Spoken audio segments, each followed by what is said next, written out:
My name is Julian Reed. I'm 27 years old, and my family tried to destroy my life because I wouldn't let my sister move into my one-bedroom condo. It started at that old kitchen table, the one with the chipped edge from our childhood, when my mother looked at me and said, "You're making your sister feel like a failure." Her eyes were cold. Her smile was kind. And that was the moment I realized love in my house always came with strings. But they had no idea what I'd do next. Before I continue, tell me where you're watching from. And hit like and subscribe if you've ever been betrayed by family, the kind of betrayal that doesn't leave bruises, just silence and shame. Because what happened next wasn't a fight over space or money. It was a war disguised as love. I grew up in a house where image meant everything. Our neighborhood was the kind of place where lawns were cut on Saturdays and gossip was traded like currency over cracked driveways and church potlucks. My mother, Mary Ann, was obsessed with what people thought, always smiling too wide, always talking about how blessed we were. My father, Dennis, worked long hours at a car parts warehouse and never argued. He believed silence was peace. But silence was just the sound of surrender. We weren't rich, not even close. Our walls were thin, our furniture mismatched, and our heater coughed all winter. But every December, Marianne would max out her credit cards for matching sweaters and a family photo shoot in front of rented fake snow. Every Christmas card had the same caption, "The Reeds, a grateful family." Even as a kid, I knew it was a performance, especially when the camera turned off and the yelling began. Chloe, my sister, was 2 years younger and born with that kind of sunshine charm people can't resist. Big blue eyes, a giggle that filled rooms. She could break a vase and somehow make me apologize for it. Once, when we were 8 and 6, she threw her cereal bowl at me because I wouldn't give her the red spoon. It hit the wall, cracked, and left a chip on the edge of our kitchen table. I remember Mom rushing in not to check if I was okay, but to pull Chloe into her arms. "Julian, don't provoke her," she said. "You know how sensitive your sister is. That chipped edge is still there." I saw it again years later, the day everything finally snapped. By the time I was 13, I'd already figured out how our family worked. Chloe was the golden child, Mom's mirror image. I was the steady one, which was just code for invisible. At 16, I started working. Pizza shop after school, grocery store on weekends, and summers at the library shelving books until closing. Every dollar I saved went into an envelope labeled college fund tucked inside my sock drawer. When I told Mom I was saving for tuition, she smiled sweetly and said, "That's wonderful, honey. You should learn the value of money." Then she handed Chloe $200 for a cheer camp in Florida. That was the first time I realized love could feel like punishment. College wasn't glamorous. I went to a state university, an hour from home, because it was the only place I could afford. My dorm smelled like burnt noodles and broken dreams. I lived off ramen, cheap coffee, and freelance graphic design gigs that paid $20 a logo. I never took spring breaks, never went on trips. Meanwhile, Chloe was dropping out of her third major and posting beach selfies with captions like, "Finding my path." Mom always defended her. "She's just creative," she'd say. "Not everyone's meant to take the traditional route." And every time I'd come home for the holidays, there'd be a new story about Chloe's latest passion: baking, yoga, essential oils, crystals. Each lasted just long enough for my parents to brag about it on Facebook before quietly fading away. They called her our dreamer. They called me our rock. But being their rock meant getting crushed under their weight. When I graduated, I didn't invite anyone. I crossed the stage alone in a borrowed gown, the sun blazing hot on my neck. They hadn't offered to help, hadn't even asked what day the ceremony was. I sent them a picture afterward, me holding my degree, smiling because I had to. Mom replied with a single text. "So proud. Chloe's thinking about culinary school now. Maybe you can help her apply." That was the moment I stopped expecting anything from them. Still, I tried to stay polite, the dutiful son. Birthdays, holidays, Mother's Day cards. I showed up, smiled, played my part in the family play. Because that's what good sons do, right? They keep the peace, even when it's killing them. Years later, after landing my first real job as a marketing strategist, I bought a one-bedroom condo near downtown. It wasn't fancy, just clean lines, quiet neighbors, and a view of the river if you leaned far enough out the balcony.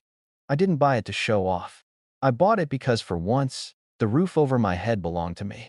Every inch of that space was earned from the thrift store couch to the mattress still on the floor. When I finally invited my parents over, I thought maybe they'd be proud. Instead, it felt like an interrogation. Mom walked through the place like she was touring a crime scene. "It's cute," she said finally, looking around. "A little cold, though. Don't you want something more cheerful?" My dad asked about the mortgage. Not to congratulate me, but to analyze. "That's a big step," he said. "Hope you didn't jump in too fast." Chloe tagged along, sunglasses on indoors, scrolling her phone like she was allergic to real life. She didn't say a word until she was halfway out the door. Then she smirked and said, "Must be nice to have no life so you can afford this stuff." Mom laughed. Dad chuckled, and I just stood there, holding the door open, wondering if success was always going to feel like failure in this family. 2 days later, Mom called. Her tone was sweet, the kind of sweet that makes your teeth ache. "Julian, I think you need to be careful," she began. "You're making your sister feel like a failure." I thought she was joking, but she wasn't. "You've always been so independent," she continued. "It's intimidating. Chloe's still finding herself, and you flaunting your success isn't helping." I laughed before I could stop myself. "Flaunting? Mom, I made sandwiches. That's not exactly a victory parade." "You know what I mean," she said sharply. "You don't have to rub it in, is what understands her. And haven't my thing it's of the Maunas." I didn't argue. There was no point. But something inside me cracked that day. A hairline fracture I didn't know would split wide open later. That call was the start of the slow unraveling. At first, it was subtle. Little comments, hints, suggestions that I shouldn't talk about work too much around Chloe. That living alone must be lonely. That maybe I'd be happier if I had someone to look after. Then came the not-so-subtle part. "Would you consider letting Chloe move in? Just for a few months, until she figures things out." I remember staring at the phone, my coffee going cold in my hand. It wasn't a request. It was a setup, because in my family, generosity was never free, it was a leash. I stalled, said work was busy, that I needed to think. I hoped they'd drop it. But Marianne Reed never drops anything. She circles. She waits. She finds another angle. And she did through guilt. A week later, a text from Chloe. "Hey, Mom said you're cool with me staying a bit. When should I move in?" No question mark. No please. Just entitlement dressed up as casual. I replied. "I never said yes. I don't think it's a good idea." She didn't respond. 2 hours later, Mom called, voice trembling with fake disappointment. "Julian, I just don't understand. Why wouldn't you help your own sister?" "Because I like living alone," I said quietly. "Because I worked for this, and I need space." "She's family," she snapped. "You've always been so selfish." I hung up before she could finish. And just like that, the quiet war began. The calls didn't stop after that. If anything, they multiplied, little reminders disguised as concern. "Your sister's going through a hard time," Mom would sigh. "You have so much space." I'd glance around my 600 square foot condo and wonder if she was serious. Then she'd lower her voice like we were plotting a secret. "You don't want people to think you've forgotten where you came from, do you?" That line always hit its mark, because growing up, she drilled it into me. Gratitude, loyalty, image. To her, boundaries looked like betrayal. I tried to reason with her at first. I offered to help Chloe with rent somewhere else, to even co-sign if she found a studio. Mom brushed it off. "Why waste money? Your family." I wanted to say, "Because peace of mind isn't a waste." But you can't explain peace to someone who's never lived without chaos. When I was a kid, I used to sneak out to the front porch late at night just to breathe. The house always felt too loud, not in sound, but in expectation. I'd sit under that buzzing porch light, listening to cicadas, telling myself that one day, I'd live somewhere quiet enough that I could actually hear my own thoughts. I got that place now, my condo, my sanctuary. And suddenly, the same people who taught me to survive noise wanted to invade my silence. Thanksgiving came that year like a test I didn't study for. I almost skipped it, but guilt is a powerful leash. When I arrived, the house looked smaller. Or maybe I'd just grown out of it. The chipped kitchen table was still there, same scar from that cereal bowl, same faded placemats. The smell of burnt rolls and too much perfume hit me as soon as I walked in. Chloe was setting the table, humming off-key to Christmas music that was playing a full month early. Look who finally decided to show up, she said, smiling like it was a threat. Hi to you too, I said, hanging my coat. Mom appeared, apron dusted with flour, smile rehearsed. Julian, sweetheart, you look thin. Work too hard, don't you? Just busy, I said. Maybe if you had someone at home, you'd remember to eat. She teased. Chloe laughed. Yeah, like me. I froze. The air went still. Mom's eyes flicked up, daring me to challenge it. I didn't. I never did back then. Dinner was polite torture. Every conversation was a booby trap. If I talked about my job, Mom said I was bragging. If I stayed quiet, Chloe called me distant. Dad drank his beer in silence. The referee who never blew the whistle. When I finally stood to leave, Mom hugged me too tight, whispering, "Don't be stubborn, Julian. Family sticks together." Her tone wasn't warmth. It was warning. December rolled in cold and gray. I worked late most nights partially because I had deadlines, but mostly to avoid going home to unanswered calls and guilt-laced voicemails. Then, one Friday evening, I came home and found something that made my blood freeze. Boxes. Two large cardboard boxes stacked neatly by my couch. Women's clothes, a blanket, and a framed photo of me and Chloe from years ago. My key still worked. The locks weren't broken, but someone had been inside. At first, I thought maybe I'd lost my mind. Maybe I'd agreed to something and forgotten. But then I saw the post-it note on the counter. Thanks, big brother. Mom said I could come by any time. My hand shook so hard I nearly dropped the note. I called my mother immediately. Did you come into my apartment? Her voice was syrupy calm. I told the manager it was an emergency. You weren't answering. I just helped Chloe bring her things over. You had no right. Don't raise your voice at me, she snapped. You left us no choice. She needs family right now. You'll understand one day. My pulse roared in my ears. This is breaking and entering, I said, barely recognizing my own voice. You're being dramatic, she said softly. We're family, not strangers. That word again, family. A shield, a sword, and a leash, all at once. I didn't sleep that night. I just sat in the dark, staring at those boxes, feeling my heartbeat in my throat. The next morning, I changed the locks. Digital keypad this time. I texted Mom. If you or Chloe try that again, I'm calling security. Her reply came fast. You're sick. You need help. No one treats their family like this. That message stayed on my screen for hours, a threat disguised as concern. For a while, things went quiet. Too quiet. No calls. No messages. No visits. I almost let myself believe it was over. Then one morning, I walked out to find an envelope taped to my door. Inside was a single photo me, sitting in a cafe near work, staring at my laptop. On the back, written in perfect cursive, you can change the locks, not who you are. I remember the taste of fear, metal, and bile. I called the building office, demanded to see security footage. Miss Patel at the front desk promised to check, but her eyes said she already knew more than she could tell. That night, I couldn't focus on anything. Every creak in the hallway sounded like a footstep. Every hum of the elevator felt like a warning. A week later, my manager called me into his office. He looked uncomfortable, eyes darting to the glass walls like someone might be watching. Julian, he said, clearing his throat, I received an anonymous email about you. I felt my stomach drop. He handed me a printout. Words jumped off the page. Unstable, aggressive, unfit for teamwork, possible side projects during company hours. The language was flowery, too polite to be real, too familiar. I'd seen that same style in every holiday card Mom ever wrote. I forced a laugh, but my hands were cold. He sighed. I don't believe it. HR looked into it, nothing there. But, just a heads up. Thank you, I managed to say. I walked back to my desk. My reflection ghosted in the glass.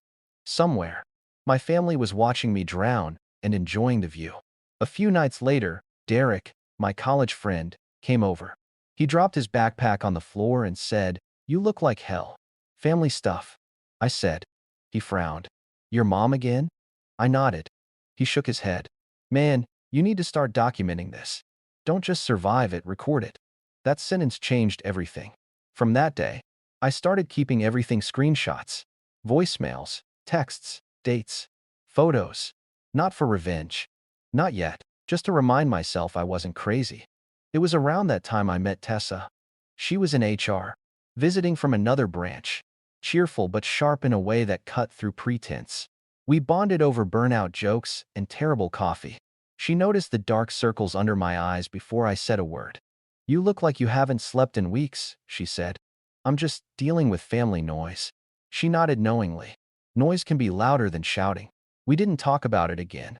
But from that day, every time I got another anonymous message or a guilt-laced voicemail, I'd replay her words in my head. One night, I went back to that chipped kitchen table, not physically, but in memory. I could still see the cereal stain, the crack in the wood. The moment my mother had told me, "You're making your sister feel like a failure." Back then, I'd swallowed it. Now, I understood what it really meant. You're not allowed to outgrow us. That was their rule. Stay small, so they can stay comfortable. But something had shifted in me. For the first time in my life, I wasn't going to apologize for standing tall. I didn't know it then, but that quiet decision to stop shrinking would set off everything that came next. The lawsuit threats, the lies, the invasion, the revenge. After that winter, my family turned silence into a weapon. Weeks passed without a single word from them until one Sunday, my phone buzzed with a calendar invite. Dinner at Mom's 6 p.m. No text. No question mark. No. "Can you come?" Just a command. I should have ignored it. But guilt still had its claws in me. When I walked through the door, the smell of overcooked roast hit first, followed by Chloe's voice. "Well, well, look who finally forgave us." "I never said that," I replied quietly, taking a seat. Mom smiled too sweetly. "Julian, don't start. Let's just eat." Dinner began as small talk, but the air thickened with subtext. "So," Chloe said between bites, "I found this cute apartment, but the landlord needs a cosigner. Thought maybe you could." "No," I said before she could finish. Her jaw dropped. "Excuse me?"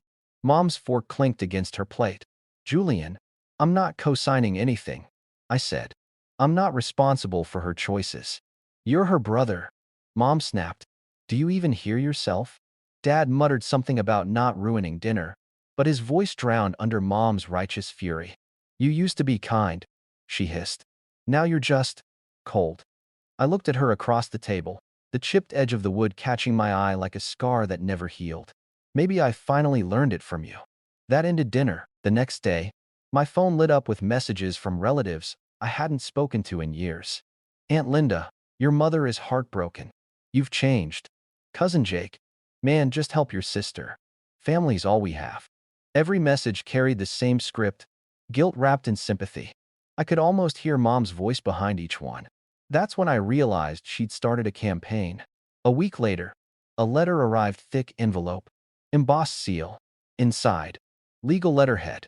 Grant Wexler, attorney at law. The letter accused me of intentional infliction of emotional distress for abandoning familial duties and denying temporary shelter to an immediate family member in need. It was so absurd I almost laughed. Almost. Then I read the last line. "Our client reserves the right to pursue mediation or legal action if matters are not resolved amicably."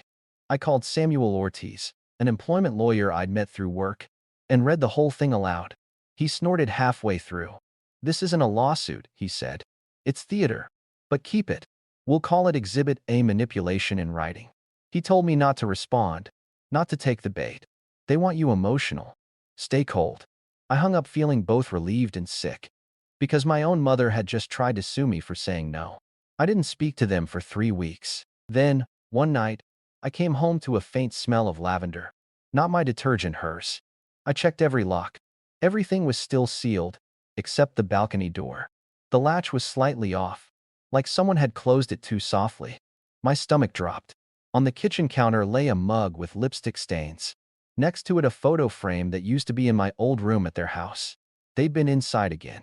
Security footage the next day showed Mary Ann at the front desk, smiling, clutching her purse. Miss Patel said she'd claimed it was a medical emergency. She'd signed the visitor log in her careful cursive. Mary Ann read access to 17B. My unit was 12B.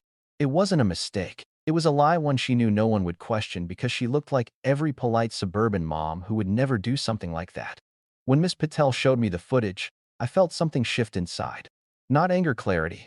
They weren't trying to reconcile. They were escalating. I started noticing more small things. A voicemail from Dad. Voice slurred with quiet regret. Your mom just wants to talk. A church friend of hers sent me a Facebook message that said, praying for you. Family is precious. Even my boss received a concerned email from a parishioner claiming I was struggling with mental instability. All signed anonymous. All written with the same tone. It was like being haunted by someone still alive. The next Sunday, another envelope appeared under my door. This time, no photo, just a folded note in purple ink. You can change the locks, but you can't lock out family. Stop before you regret it. It wasn't unsigned. It said Mom. That night, I sat in my dark apartment, the city hum faint through the window, and realized this wasn't about Chloe moving in anymore. It was about control. They couldn't stand that I'd built something that didn't need them. And in their eyes, independence was betrayal. I opened my laptop, created a folder named Read Incidents, and dragged every piece of evidence inside. Photos, letters, messages, screenshots. It felt like building a case not in court, but for my sanity. And as I sat there, watching the files pile up, one thought settled like ice in my chest.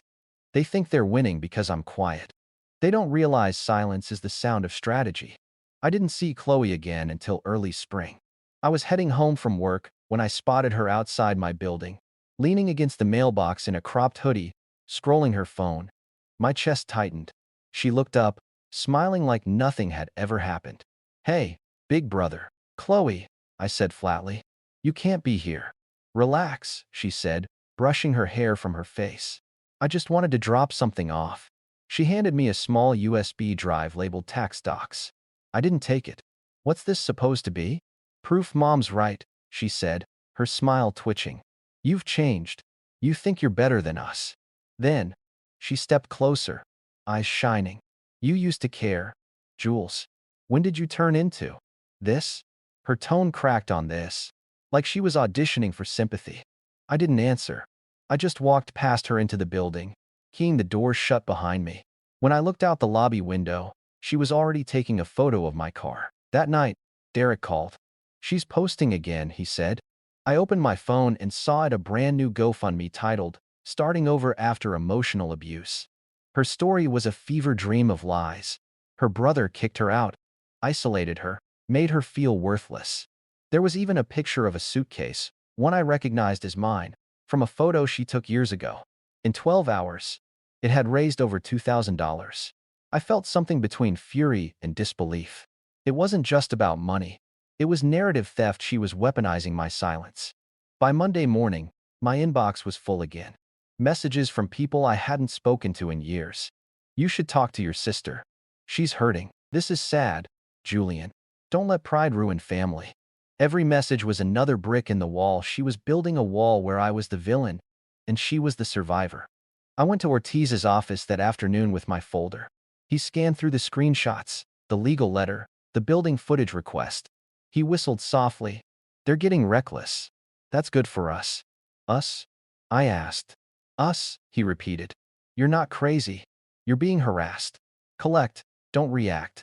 You're winning when you're quiet. Days blurred together. Work became my refuge. But even there, their ghosts followed. One afternoon, my boss, Avery Lynn, called me in. Julian, she said gently.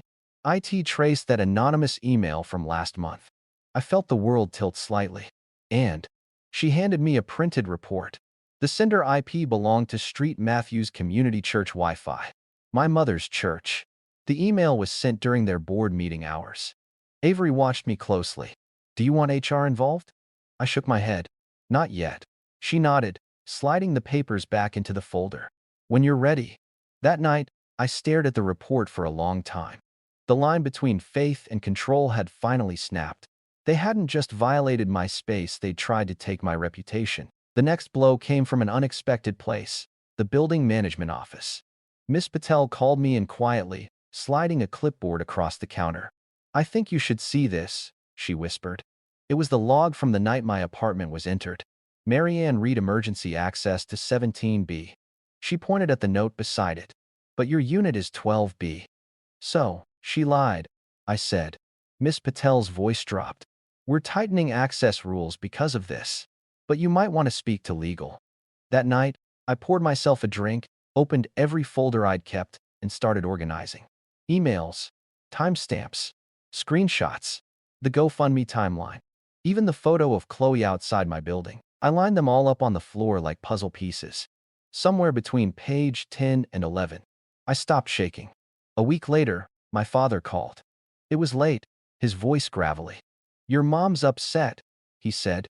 "She says you're collecting things, making her look bad." I didn't answer. He sighed. "She's not all wrong. You know, family shouldn't fight like this." I almost laughed. Then maybe someone should have told her that before she broke into my house. "Julian, I'm done, Dad." There was silence. Then he said something so soft I almost missed it. "I can't stop her. You know that." And I did. He'd never stopped her. Not once. A few nights later, Derek came by again, dropping 2 beers on the counter. "You good?" he asked. "I think so," I said. "I'm starting to see the pattern." "What pattern?" "They only love you when they control you." He nodded slowly. "So what's next?" I looked down at the stack of folders. Proof. And then distance. For the first time in months, I slept through the night. It wasn't peace, exactly. It was preparation. Because deep down, I knew they weren't finished not until they thought they'd won. But what they didn't know was that I'd stopped playing defense. I wasn't scared anymore. I was studying them, and when the time came, I'd use every lie they told as a blade sharpened in silence. There's a moment when exhaustion turns into clarity, when you stop hoping the fire will die out and start learning how to control the flames. That moment came for me. The morning I walked into the conference room at Northbridge Strategy with a folder labeled "Cease and Desist." I had spent weeks building it, everything documented, every line cross-referenced. Emails, logs, screenshots, camera footage, GoFundMe transactions, even the metadata from that creepy cafe photo. Every lie, every threat, every manipulation. Now it was time to set it free. Ortiz met me that morning with his usual calm. "You sure you're ready for this?" I nodded. He opened the folder, scanned the letters one last time, then looked up. "This isn't about revenge anymore. It's about reclamation." I smiled faintly. Revenge is just clarity in motion. We sent 3 separate cease and desist letters that day, one to Marianne Reed, one to Chloe Reed, and one to Grant Wexler, the family's so-called lawyer. Each was tailored precisely, backed by exhibits and timestamps. The letters weren't angry. They were surgical, cold, factual. By noon, they had been emailed, couriered, and certified. I went back to work and didn't think about it for the rest of the day. But that night, as I poured a glass of whiskey and stood by my window, I saw my phone light up, unknown number. I didn't answer. A voicemail appeared moments later. It was my mother. Her voice was calm, too calm. "I hope you're proud of yourself," she said. "Dragging your own family into legal nonsense. You'll regret this, Julian. You always do." Then a soft laugh, brittle at the edges. "Do you think anyone believes you? You've always been dramatic." Click. For the first time in my life, I didn't feel guilt. I felt nothing. 3 days later, the dominoes began to fall. The first came from Miss Patel in my building. She called to say the board had reviewed the security footage Marianne using the emergency access key for the wrong unit. They filed an incident report, effective immediately. She was banned from entering the premises again. The second came from the church board. My uncle Peter Hale had followed through on his promise, quietly leaking the legacy file we'd assembled about the old inheritance forgery. It wasn't public, but it spread like wildfire through the congregation. Whispers, suspicion, a silent implosion. Mom's carefully curated image of the perfect matriarch began to crack. The third domino hit the hardest. Chloe's GoFundMe was frozen pending verification. The platform's fraud team had received a 22-page report, anonymous, evidence-backed, airtight. Within days, her account was locked and donors started asking questions. Screenshots of her inconsistencies began circulating online. One follower commented, "Didn't you say your brother lived in Texas? Now you're saying Chicago?" Another posted, "This story doesn't add up." And then, the quietest victory of all, her affiliate brand partnerships started dropping one by one. Her pastel-colored empire of healing energy and family trauma recovery evaporated overnight. But the universe wasn't done with poetic symmetry. The same week Chloe's brand began collapsing. Wexler, the lawyer who had sent me that absurd emotional distress threat, received a professional ethics complaint. Not from me, but from Ortiz, backed by evidence that he'd filed documents containing false statements. It was minor, but enough to stain his reputation in their small-town legal circle. The letter I'd received months ago, the one that once made my hand shake, was now part of his disciplinary file. I didn't have to lift a finger. Then came the last confrontation, quiet, unplanned, and almost cinematic. It was raining the night they showed up at my building again. I didn't realize it until Miss Patel buzzed me on the intercom. "Julian," she said, her voice careful, "your parents are in the lobby. They say it's important." I almost told her to send them away. But something in me, maybe curiosity, maybe closure, said, "Let's finish this." When I stepped into the lobby, they were waiting. Mom stood by the elevator, umbrella dripping, eyes hard but desperate. Dad lingered behind her, silent as always. "Why are you here?" I asked. She smiled tightly. "We just wanted to talk, family to family." "You lost that privilege when you broke into my home," I said. "You've turned cold," she said softly, shaking her head. "All this paperwork, these letters." "You mean the evidence?" I interrupted. Her eyes flashed. "You think this makes you strong? It just makes you cruel." I stepped closer until we were face to face, separated only by the wet air between us. "You've mistaken silence for weakness my whole life," I said. "You taught me that family means surrender. But I learned something better." Her breath hitched. "What?" "That freedom is louder than forgiveness." For the first time, she didn't have a comeback. She just stared at me, lips trembling, like she couldn't recognize the son standing in front of her. I turned to Miss Patel. "Call security if they don't leave." Then I walked away. The next morning, my inbox was flooded again, but this time, not with hate. An email from Avery Lynn, my manager. "Julian, your report on brand ethics got noticed by corporate. Let's talk promotion." Another from Tessa, short but warm. "Proud of you. Coffee later?" It felt like stepping out of fog into sunlight. For once, the noise wasn't mine to carry. A few days later, I mailed one final envelope, not to my parents, not to Chloe, but to myself. Inside was a single sheet of paper, a notarized request for a legal name modification. Julian R. Hale. The Reed name had been a cage. Hale was the echo of my freedom. When the confirmation came through, I stood by the window of my apartment, watching the rain streak the glass, and whispered, "You don't get to hurt me anymore." It wasn't anger. It was peace, the kind that hums quietly, steady as breath. After the confrontation, I thought I'd feel victorious. But victory didn't come with fireworks, it came with silence. The kind that stretches for days, echoing through the places they once occupied in your mind. I moved through life quietly, almost cautiously, waiting for another attack that never came. Instead, there was stillness. Until one morning, I got an email from GoFundMe's compliance team. Case concluded. Refunds processed. Account terminated. It was official. Chloe's story, the poor sister abandoned by her cold-hearted brother, had been deemed fraudulent. No drama. No headlines. Just gone. 2 days later, I checked her Instagram. The account was blank. All those tearful videos, gone. The pastel filters, the healing energy, the sympathy donations erased in less than 24 hours. And right then, I understood something deeper. Revenge doesn't always scream. Sometimes it just deletes. Meanwhile, the church board voted to temporarily relieve Mary Ann Reed from her leadership duties. That was their polite way of saying she'd been asked to step down. She didn't post about it, of course, but word spread fast. In a town that thrived on image, silence was its own scandal. The whispers I used to fear were now her burden to carry. I didn't gloat. I didn't post a thing, because the truth didn't need defending anymore. It was standing on its own, unshakable, inevitable. Instead, I focused on building my new life. A month later, I sold the condo, moved 2 hours north to a riverside apartment near Northbridge's East Division. Glass walls, clean lines, quiet mornings. I changed my number, my email, my nameplate at work. Julian R. Hale. It felt strange at first, seeing that new name printed on my ID. But the strangeness turned into something beautiful: ownership. For the first time, my life belonged only to me. One night, while unpacking boxes in the new place, I found the old Reed incidents folder. I held it for a long time. Then, Instead of burning it, I sealed it in an envelope marked legacy. If they ever came back, if they ever tried again, I'd be ready. That was my quiet revenge. Not fire, not fury, preparation, power.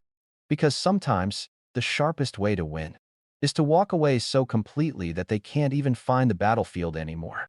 If you've ever felt like the outsider in your own family, like no matter what you do, you're the problem, hit subscribe. Because stories like this aren't just mine. They're yours too. Sometimes, the hardest revenge isn't shouting or fighting or proving them wrong. It's learning to let go, walking away without looking back, and living so well that your silence becomes the loudest truth of all. This story isn't over, not really. Because healing never ends. It just gets quieter. And that quiet, that's where freedom begins.